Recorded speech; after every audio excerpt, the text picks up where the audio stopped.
One of the things about Christmas is that everybody has their idea of what Christmas should be. In my family growing up, we had some very set Christmas traditions that we would often do. And what happens is that when you begin to share your Christmas traditions with people, they begin to look at you as though you've lost your mind. I mean, it's just really true. I mean, well, why would you do that? In my family, we often opened up presents on Christmas Eve. In part because we're impatient, and in part because that was just the time that everybody get together with that side of the family to open up presents. And so we would open up the presents on Christmas Eve. Rachel and I got married.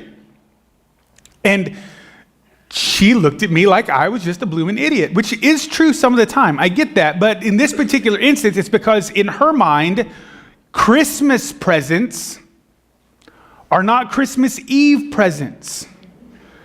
They are Christmas presents, which means don't open until December 25th, right? Okay? I tried to explain to her that just was not going to work in our marriage. It wasn't going to happen. You know, I had not been smart enough to get that written into the prenup, but it very soon was added after we were done. It was part of the post-nup thing that went there. I'm not even sure that's a word, but here we go, you know. And so we began to look at this. And so in our family, my wife has graciously come over to the correct side, and now we open up our presents on Christmas Eve. Now, it is helpful that sometimes my wife is about as impatient as I am, so that does help a little bit. I used to get very frustrated in our family because what would happen is I spend most of the year looking for great presents. I really do. I am not a last-minute present guy. There are a few people that you just, what do we do? What are we going to get here? And so that stuff happens at the last minute. But for most significant people in my life, I am looking throughout the year. And I might find something in February, and I go, man, that's exactly what they need because it's on sale, right? I mean, that's the real reason that you make the Christmas purchase, right?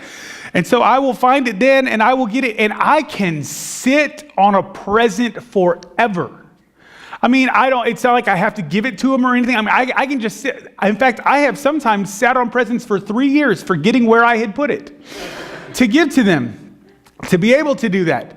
I have other friends of mine, like that the moment they buy a present, they just might as well go give it to somebody because they cannot keep that under wraps. Like it eats away at the inside of them. So they put off buying presents, not because they're procrastinators, because they know as soon as they buy it, they want to give it. And so it's just, Christmas is different. For some people, Christmas is all about the dinner. People, that's for Thanksgiving, okay? Figure this out, okay? Some people have turkey at Christmas. Some people have ham at Christmas. Some people make lasagna for Christmas. I'm convinced enchiladas is the way to go. Nobody in my family has come over to that understanding yet. But we all have these ideas in our mind of what Christmas is. And most of the time, it's because of some sort of tradition or happenstance that took place in our lives when we were growing up. There are things that are important to us decades later because of what happened at a time when we were very young and formative. And so because of that, there are words that get attached to our Christmas. I have a brother-in-law that if eggnog is not a part of his Christmas, it is not Christmas. Everything else could happen, but if eggnog does not take place, it is not Christmas. His wife cannot stand eggnog. She thinks it smells like spoiled milk. And so she will look for ways to get rid of the eggnog in the house. And he goes, it's just great. But for him, that word has to be present. For a lot of us, the word that's very significant to us at Christmas is the word family. It's about getting together with family, people we're connected with. And for many of us, the word family does not just apply to those that we are related to by blood, but it goes so much further than that. That family title gets attached to close friendships. It gets attached to people that we're in journey groups with at church and other people like that. And so the idea of family is very central to many of us at Christmas. The word gifts, let's be honest, gifts is very, very central to a lot of our Christmas. And we talk about how commercialized the season has gotten, and it's true, okay? Rachel and I, This proves how much my wife loves me. If anybody ever doubted her love for me, we went through Thanksgiving. We went down to Cincinnati. We were with her family at Thanksgiving. And we just had made a pledge. We are not going out on Thanksgiving to shop because we had eaten too much. There was no chance we were rolling out the door, right? Okay, so I don't care if it was a 5 o'clock doorbuster or whatever it was, we were not going shopping on Thanksgiving. All bets were off come Black Friday morning, though. That is a totally different day. It's becoming its own national holiday in some ways. And so they have some stores near where my wife's family lives that we don't have close to us. There's some, but not right close to us. And there's a Cabela's, and I like Cabela's. It's like a Bass Pro Shops, but better. And so we decided that we were going to go to Cabela's because the first 600 people in line. Now think about that, folks. Okay, 600, this tells you they know they're going to have at least 600 people in line, and I was dumb enough to go stand in that line. So we decided we're going to go, and so we take off about 4 o'clock in the morning because they're opening the doors at 5 o'clock, and we want to be one of the first 600, and the kids are sleeping. No way kids are coming with us on that. That's for their own safety and protection, all right, okay? Because we probably were not going to handle anything from the kids that morning. And so we decide that we're going to go, and so we're in the car, and we're driving, and we're having this great conversation. It's like a 10-minute, 15-minute drive to get where we needed to go, and we pull into the parking lot, and the parking lot is packed. I mean, it is loaded, and we see the line, and the line starts at the front of the building. And there's this whole area over here that's like auxiliary parking. They have wound the line all the way through this. I mean, it's nuts, okay? And I'm doing a mental head count.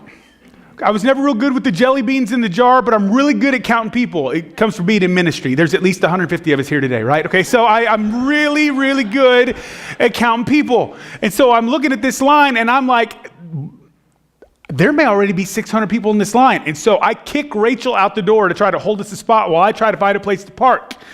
And I slowed down. I didn't stop. I at least slowed down so she could get out. And so she gets out. She finds a place in line. And I go and park. And I'm hustling back over, hoping that they'll be nice enough to let me in next to my wife and that kind of thing. And we get there, and we see them already passing the stuff out. And so there's a lady passing out the cards. There's a police officer next to her. Okay, first 600 people in line get a card. You get the card, you open the card, and there's a gift, right? Some of the gifts are a bass boat. I don't fish, but I could sell it, right? Okay, I could do that, Some of them are like trail cameras. Some of them are shotguns. Some of them are gift cards, all this kind of stuff. And so we're going, and I see one stack left in this lady's hand. But the guy's holding the box. I'm thinking, well, maybe there's more in the box until I see him turn the box over. And now I know there's nothing left in the box. It's the last stack, and we are one of the last dozen people to get a card. But we got a card. Open it up. Want you to know that Cabela's gave me a whole $10 gift card. I woke up at 4 o'clock in the morning. That's right. I stood out in the freezing cold. Now I'm a big guy. I have lots of natural insulation, but I was so cold. I'm literally shaking standing out there because why would we take warm clothing to Cincinnati? I mean, it's south, I mean, it's like the third circle of hell. So, I mean, it's going to be warm, we think, when we go there. Sorry, that's just the Bengals. I apologize. So we go and we're there and we're doing this, and Rachel gets a $10 gift card as well. So we've now stood in line for $20 worth of stuff. We go inside. They got a doorbuster. The thing we want's $35 a piece. It's $105 worth of stuff that they got on sale for $7.99 a piece. Now that makes $24, or actually $23.97, but who's counting? And so we do that with tax. It's just over $25. We have two $20 gift cards. We get $105 worth of stuff for $5. Okay, it was a good morning. At that point, I am thinking, we are done. I have just set the world record for Black Friday. I've got the stuff I wanted. I've gotten it done. We are out the door. Here's the problem with that. We're there. I think we have hit the home stretch and we are on our way, and instead, we could stop there. We could stop there. We could stop there. And so 8 hours later, when we get back with our 2 hours sleep from the night before and all that kind of stuff, and we were very smart with the purchases that we made. We did not go overboard or anything like that. We got things that were good for us, but yet what we had thought was going to happen was different than what eventually took place. I want you to know that for many of us, this Christmas is going to be different than what we originally thought was going to take place. Some of you this Christmas are going to go through your first Christmas since a significant loss in your life. There may be somebody that has been incredibly close to you, that you have lost to death over this past year. And so what used to be a happy, celebratory, fun time now is going to have this tinge of hurt and pain that goes along with it. Some of you this year have struggled through relationship issues, and so the relationship that you were in last Christmas is no longer present this Christmas, and it may come with all sorts of complications and where are the kids at and what's going on here and how's that happening and all. And so this Christmas may seem incredibly difficult for you because of that. This Christmas may be different for you financially.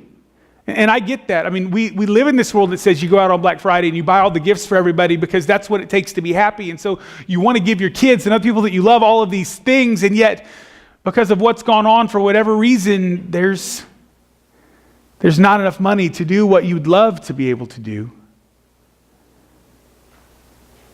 For many people, Christmas has become not a time of joy, one of those Christmas words, not a time of celebration, another great Christmas word, but it's become a time of despair and hurt. So I want to talk today about a word that I think is so central to the way that we as followers of Jesus Christ need to celebrate Christmas. And I'm going to read from Isaiah 53. We're not going to throw it up on the screen because it's a ridiculously long passage, and I'm going to pass over a couple parts of it as I read through it. But I want you to understand where God's people were at this point in human history. Isaiah, this great prophet of God, is reminding people earlier in the book of Isaiah of all of the difficulties that they have come through, of all of the struggles that have been present. And in Isaiah 53, he says, look, who has believed what we have heard, and who has the arm of the Lord been revealed to? He grew up before him like a young plant and like a root out of dry ground. He didn't have an impressive form or majesty that we should look at him, no appearance that we should desire him.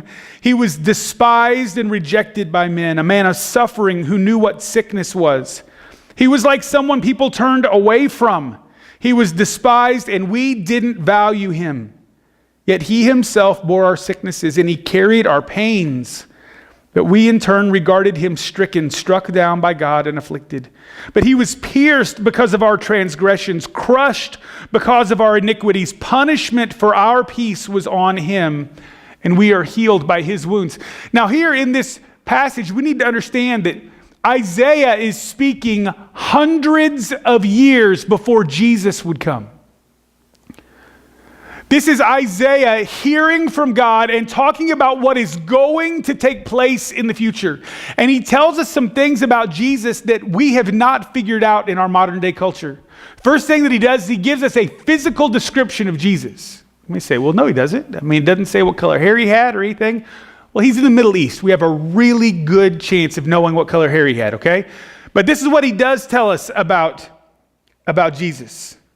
He says, look, he didn't have an impressive form or majesty that we should look at him. No appearance that we should desire him.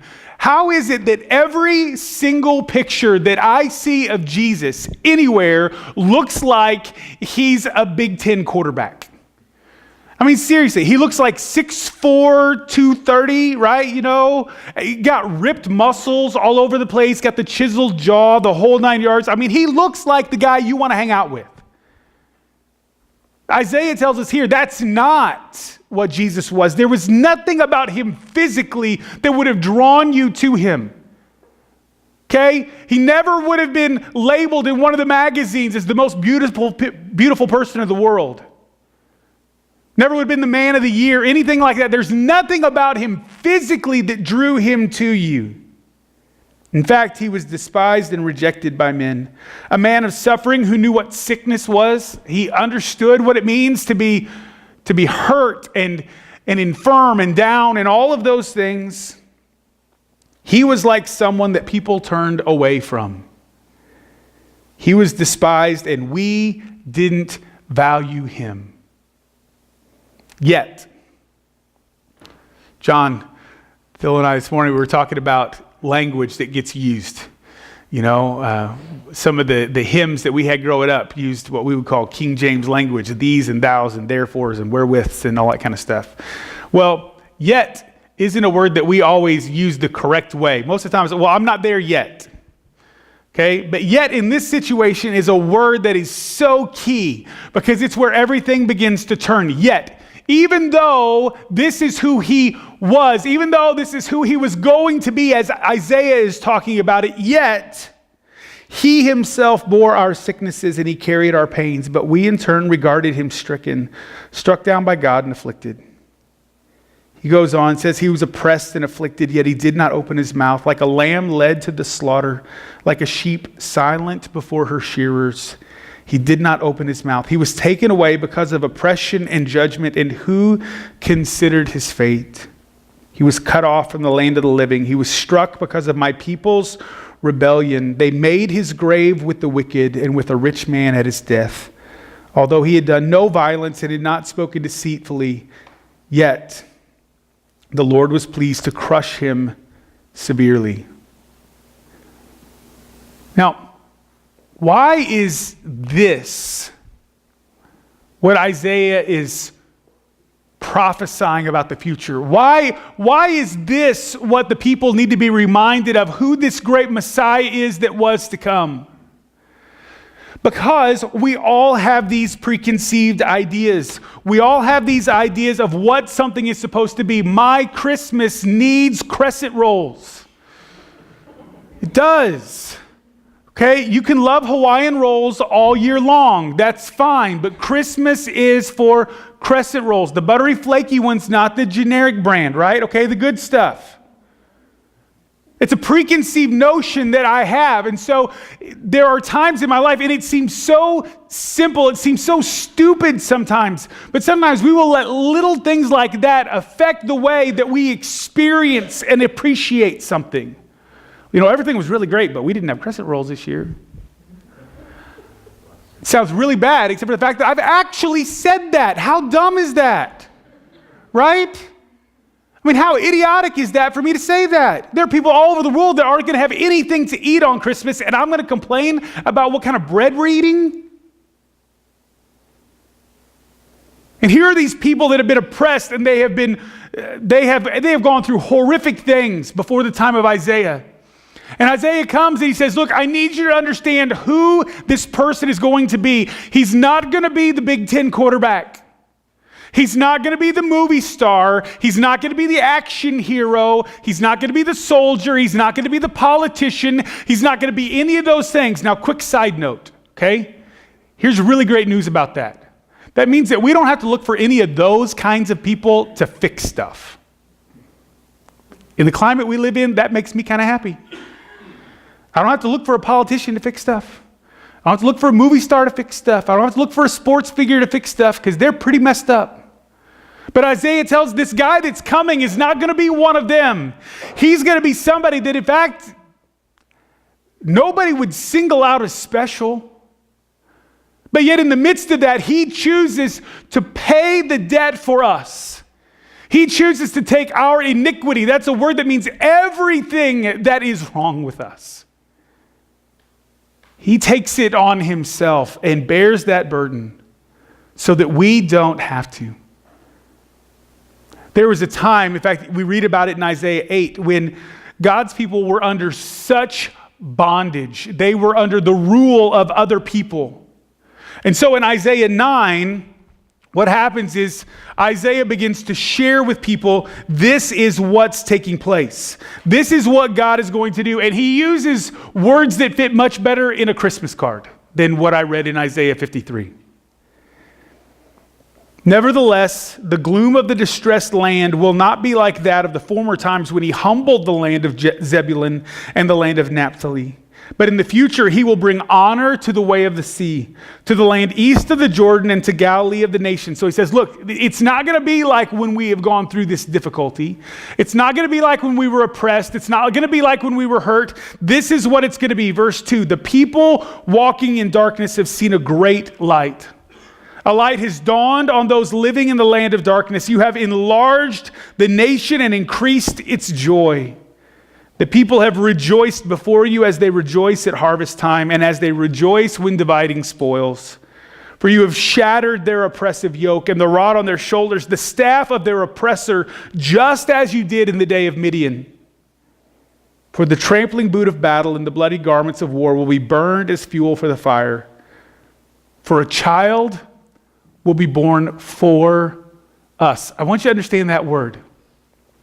A child will be born for us. A son will be given to us, and the government will be on his shoulders. He will be named Wonderful Counselor, Mighty God, Eternal Father, Prince of Peace. The dominion will be vast, and its prosperity will never end. He will reign on the throne of David and over his kingdom to establish and sustain it with justice and righteousness from now on and forever. The zeal of the Lord of hosts will accomplish this. Isaiah was speaking to a people that had gone through unbelievable hardship. They had experienced loss. They had experienced hurt. They had experienced pain. And he says to them, this one who is coming, this one that we will reject, this one that we will despise, this one that we as a body will kill. He is the one who is coming to be the Wonderful Counselor, the Prince of Peace. He is the one who is coming. He is for us. I think the word that we have to begin this Christmas season with is the word hope. We live in a world that is so devoid of hope. Now, we have lots of people that give lip service to hope. Well, I hope things could be better. I hope things might be different. I hope this will cause change. I hope this will cause recovery. I hope this will happen. But really what they're doing is they're wishing. There's a difference between a wish and hope. Hope is something that wells up from within that you cannot explain, yet you know it's true.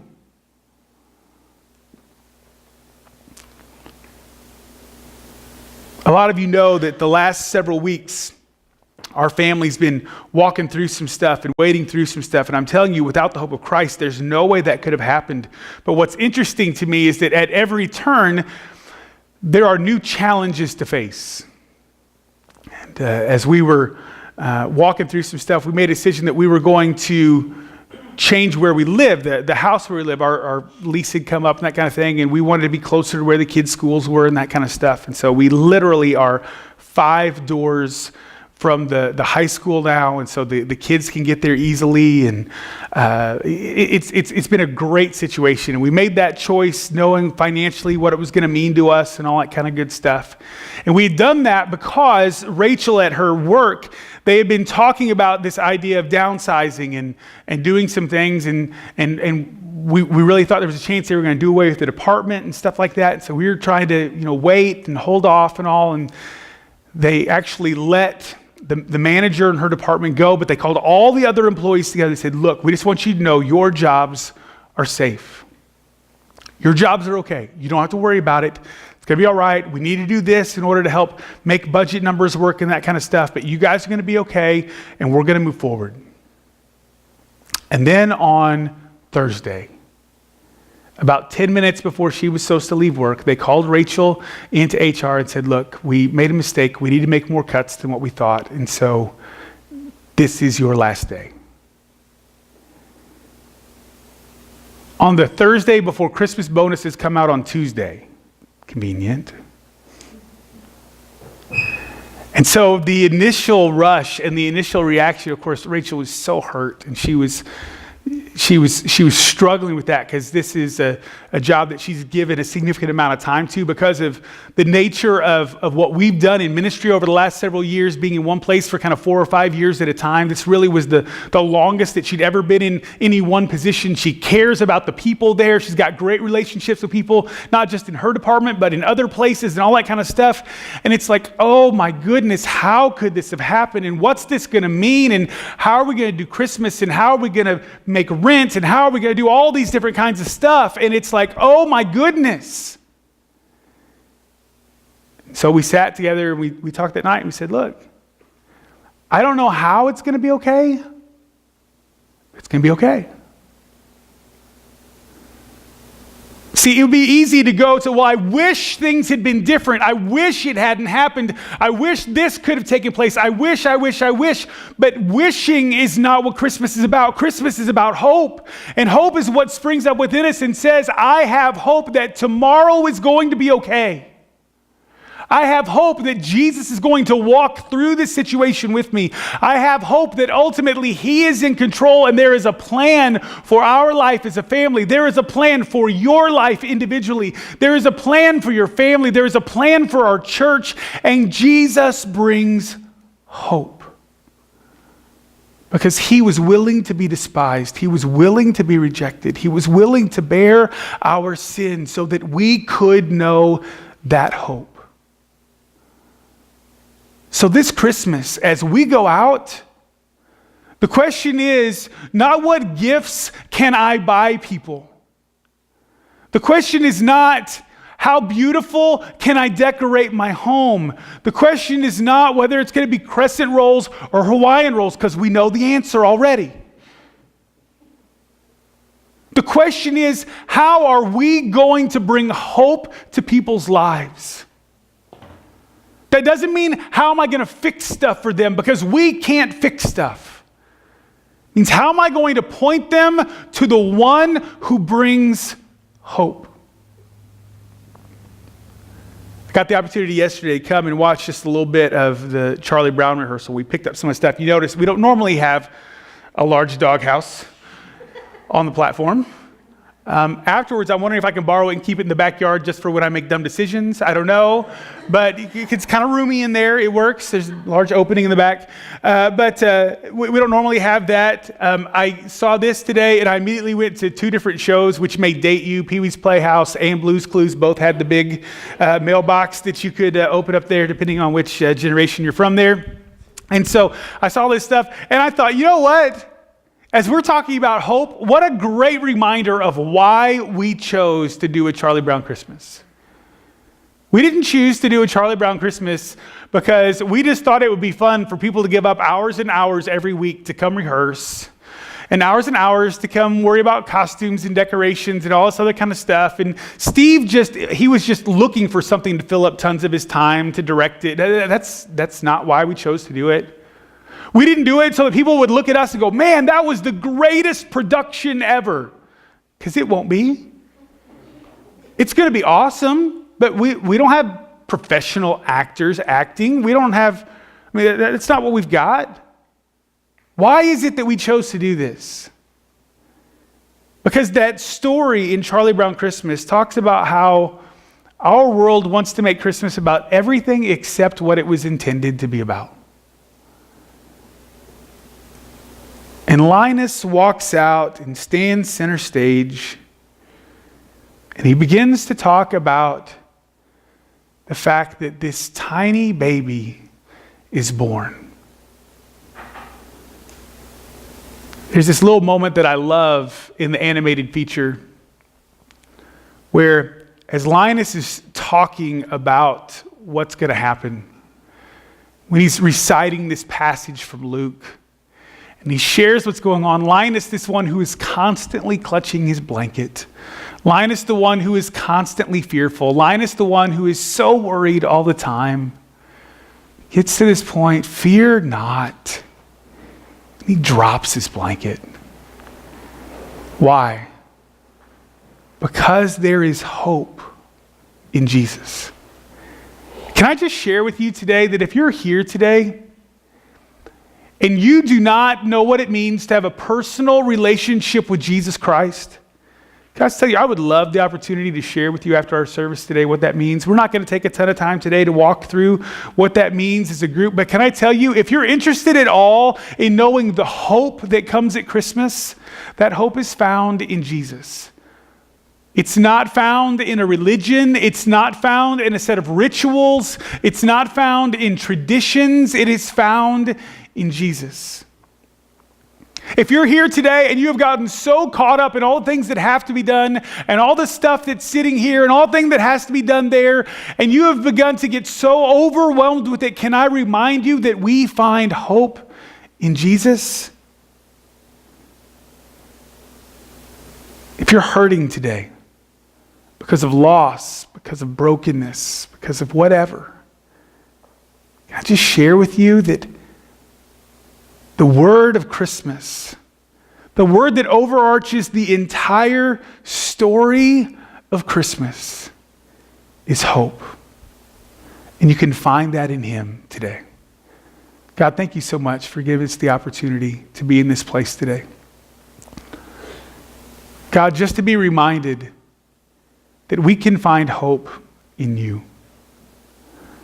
God, I pray that you would walk with us as we celebrate Christmas at Journey. God, I pray that you would help us reach out in realizing that the greatest gift we can give someone is hope. God, hope is only found in you. God, let us be just as passionate about sharing hope with those we love as we are about exchanging gifts. God, let us be just as passionate about sharing hope with those that we come in contact with as we are in celebrating parties or having great meals or doing beautiful decorations. God, may we share hope this Christmas. God, thank you for being our hope. We pray it in Jesus' name. Amen. Thanks for being here today. Just a couple things before you go. We have a brand new partner for the month of December. A lot of you guys know that we do Facebook check-ins here when we're at Journey.